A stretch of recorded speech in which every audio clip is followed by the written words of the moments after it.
Hello, you're watching Tuesday edition of News Mongolia. Today is September 6th. For our top stories, Mongolian Days 2022 Forum held in Washington D.C.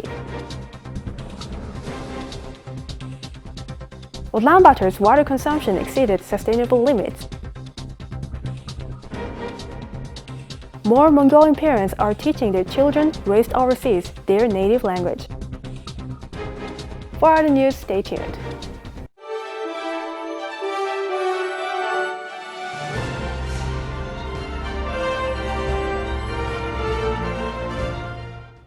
Mongolian Days 2022 Trade, Investment and Heritage Forum was held in Washington, D.C. from August 28 to 31st to promote Mongolian brands in the U.S. The three-day forum consisted of business meetings, investment pitches, exhibitions, cultural performances, and fashion shows, all free and open to the public. The forum highlighted around 20 Mongolian small and medium-sized enterprises operating in food and agriculture, tourism and culture, mining, construction, and IT. Mongolian wool and cashmere, leather products, handicrafts, cosmetics, and food items were popular with their attendees. This year marks the 35th anniversary of diplomatic relations between the U.S. and Mongolia. Representatives from the White House National Security Office, U.S. State Department, U.S. Department of Agriculture, and U.S. Chamber of Commerce attended the forum, along with U.S. business organizations.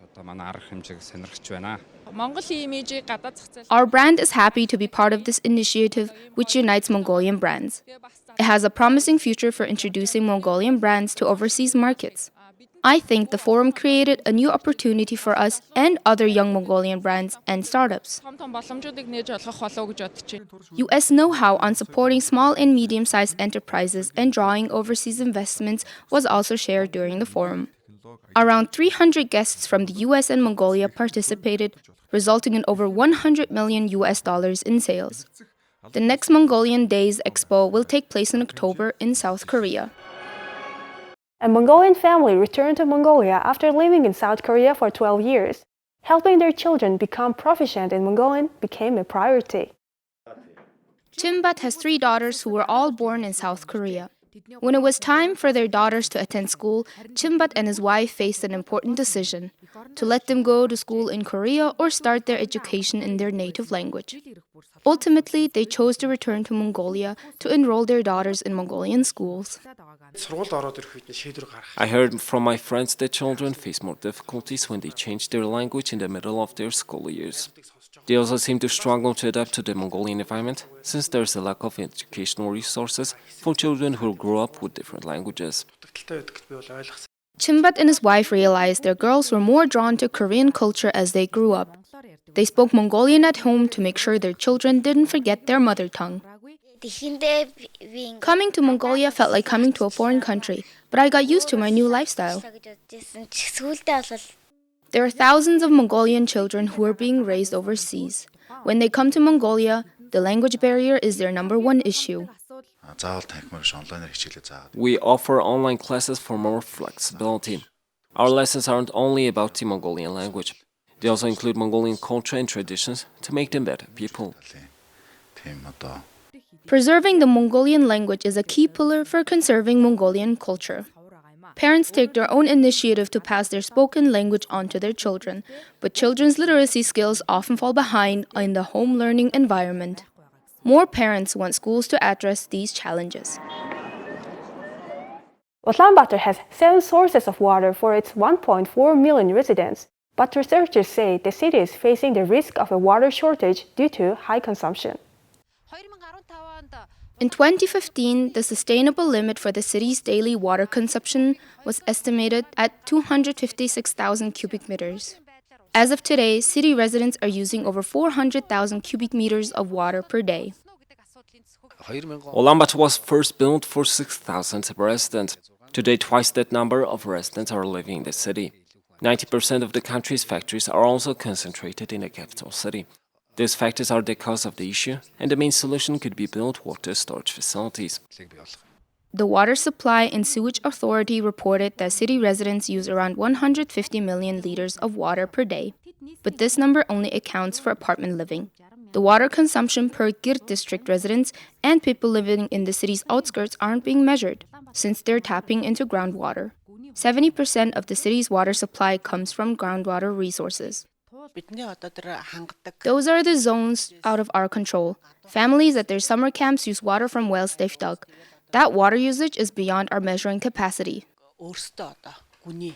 It's estimated that there are 12,000 wells in the city, 300 more than sustainability projections. Researchers say that a water shortage isn't an issue that can be put off to face in 30 years. The Water Authority notes that Ulaanbaatar's water resources will be safe until 2070, even if the city's population increases. However, they warn that careless water consumption will accelerate the risk of experiencing water shortages. Now let's take a look at the currency exchange rates provided by Mongol Bank.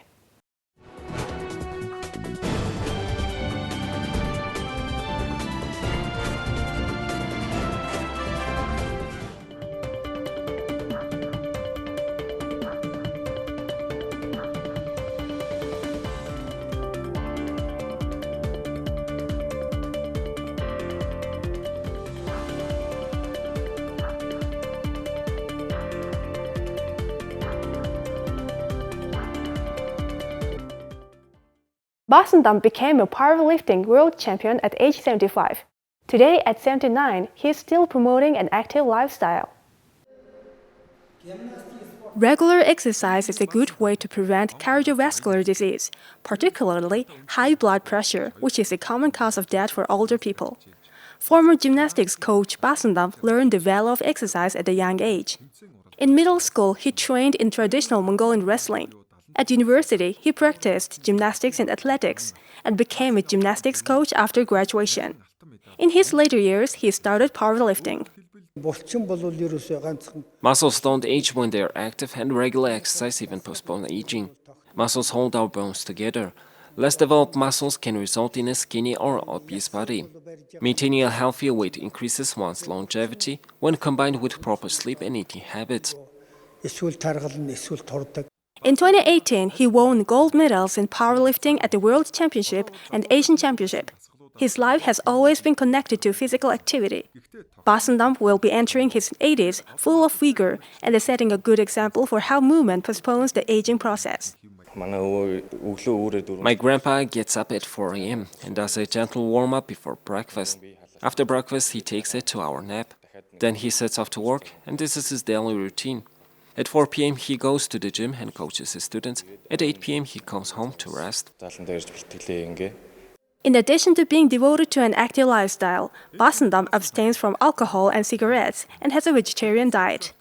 Because of his age, he shifted to moderate exercise done regularly. He coaches the next generation of athletes, which includes his family members.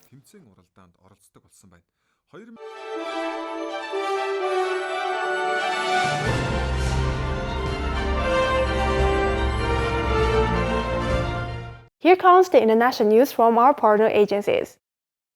The European Commission hoped for new beginnings on Monday ahead of the announcement of the new British Prime Minister. The total number of valid votes... Liz Truss won the Conservative Party leadership contest, making her the third woman to reside at number 10 Downing Street. She would follow in the footsteps of Thatcher, who governed from 1979 to 1990, and Theresa May, who held office from 2016 to 2019. Conservative Party members have embraced Truss' vows to slash taxes and red tape and keep up Britain's staunch support for Ukraine. Some see echoes of Thatcher, the so-called Iron Lady, in Truss's vision of a network of liberty binding democracies around the world.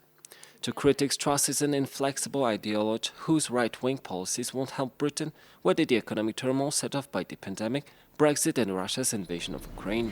Obviously, anything that can help move forward in our relationship with the United Kingdom will be very welcome. As to what we expect, it is extremely clear. It has not changed one iota. We expect the full implementation of the withdrawal agreement, the trade and cooperation agreement that we have signed, and of course the Northern Irish Protocol. But the tense relationship between Brussels and its former member state is yet to fully heal, with Member also insisting that the Commission expects the full implementation of the withdrawal agreement, the trade and cooperation agreement that we have signed, and of course the Irish and Northern Irish Protocol. Truss went on to Oxford University, where she studied philosophy, politics, and economics and was president of the university branch of the Liberal Democratic Party. The Armed Forces of Venezuela announced Monday what they characterized as the largest marijuana bust of the last 10 years in the South American country. Members of the armed forces on Saturday intercepted a vessel carrying more than 2.8 metric tons of marijuana, almost 18 pounds of cocaine, and extra outboard boat motors off Venezuela's Caribbean coast, said General Domingo Hernandez, General Commander of the Operational Strategic Command of the Bolivarian National Armed Forces. Regarding the drug shipment using boats, this is the largest seized in the last 2 years. Compared to the past 2021, seizures in 2022 have increased by 29.16%. Patrols have been increased by order of our Commander-in-Chief, President Nicolas Maduro. We have increased the Bolivarian shield operations by participating in the task forces with all the citizen security agencies. 12 men traveling on the boat were arrested. Hernandez said all are Venezuelans and that were working for the Colombia-based cartel of the Guajira. Nearly 2,857 kilos of marijuana were seized from the boat, which lacked identification and had 7 extra motors as well as 33 large storage containers with fuel and a satellite phone. The arrest and seizure were part of special operations of the armed forces across Venezuela's border. Soldiers in the area have also seized makeshift buildings that store fuel for airplanes used by drug traffickers who land in nearby illegal runways. Hernandez and his team on Monday showed reporters the drugs, fuel tanks and boat at a beachside campsite in the community of Tiraya set up for the area's special operation. 2 large helicopters, military vehicles, tents and dozens of armed soldiers were also at the site. Hernandez said more than 36.5 metric tons of illegal drugs have been seized so far this year in Venezuela. That's up 29.2% compared to the same period last year.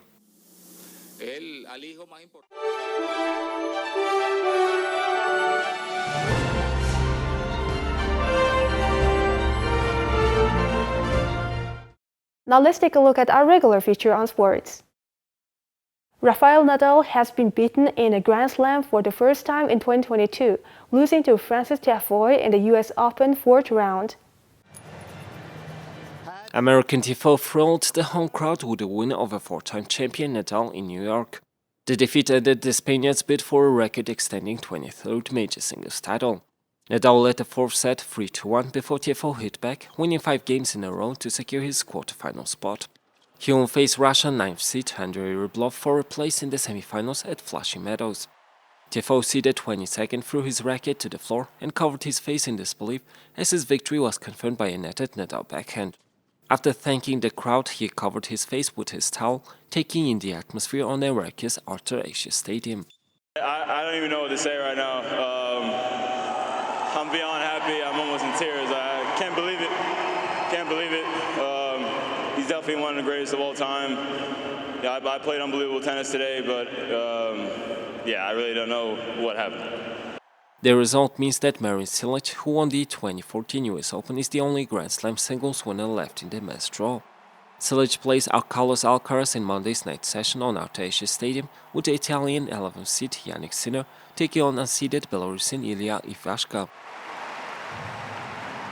Basketball megastar Stephen Curry wants to reach the next generation of kids that are dreaming big with his new children's book, I Have a Superpower.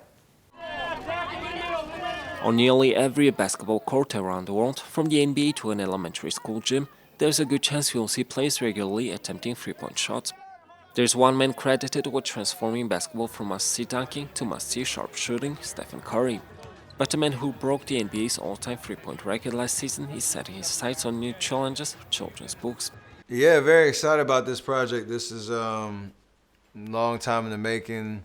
You know, myself, the team over at Unanimous Publishing, this is our first project out, and to hopefully reach the next generation of kids that are dreaming big, are going to be the next leaders and game changers.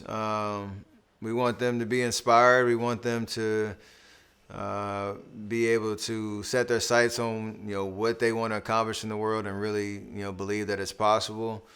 But not only that, obviously that we're all unique and we all have something to offer the world. And if you have a work ethic, if you have a belief, and you feel like whatever that requires is already inside of you, then good things will happen, and we just want them to be inspired by it.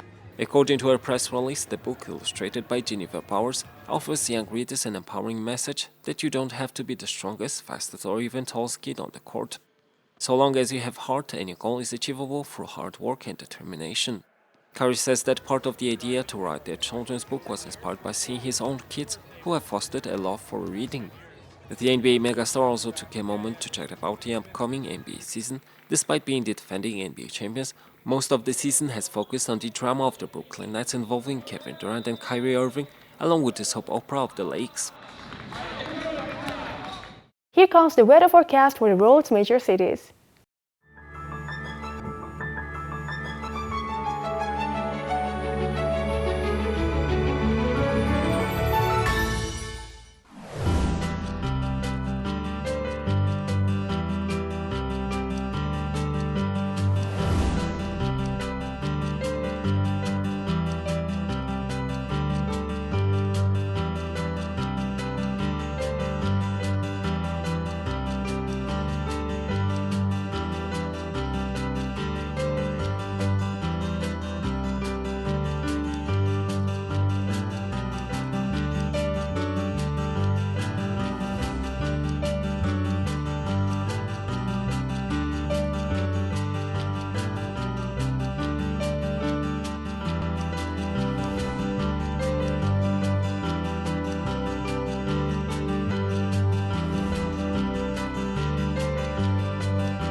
This is it for today. Thank you for staying with us. We'll see you tomorrow with more news updates. Have a nice evening. Goodbye.